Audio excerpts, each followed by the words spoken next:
guys, welcome back to the homestead.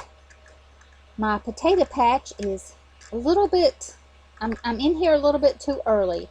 I needed to wait about 2 more weeks before I dug the potatoes, but as some of you know, and for the rest of you that do not know, I have been working out of town and I can't be here all the time.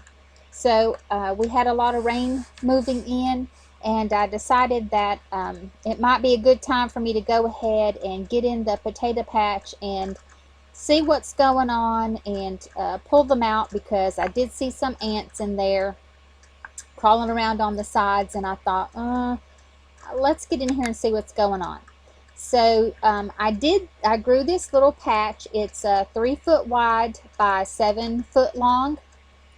And I decided to experiment with it using the Ruth Stout method. So I just put the potatoes, I cleaned the bed, and I just laid the potatoes in there and covered them with straw. So I put about 8 seed potatoes in there. And the plants were, as you guys may have seen in a previous video, I'll try to put a link up above, that the plants were just gorgeous. So I was hopeful that there might be some potatoes underneath, but a lot of times when the plant is beautiful, you don't have a very good harvest. So since I only planted about 8 potatoes, already at this point I'm kind of excited that I've got a pretty decent return here. So I just kept going, and I did find that on the other end of the bed here, the ants had gotten in there, and it was a good thing that I decided to go ahead and dig them. So here's a little clip on what I found when I got in the other end of that bed. I wanted you guys to see this. See all these little tiny taters that are in here?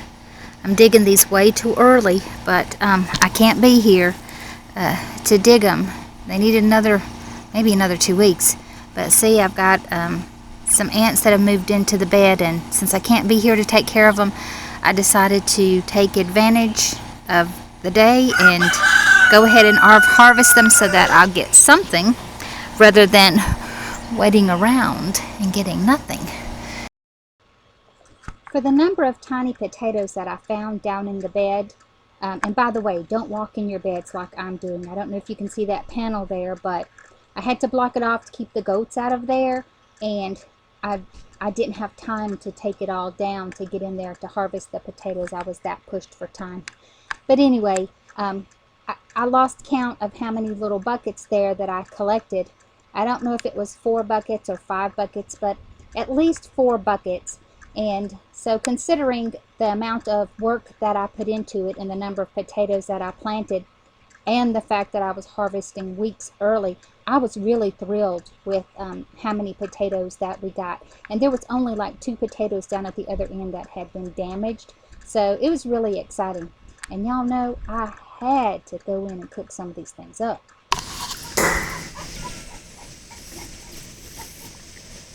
I wish y'all could smell these.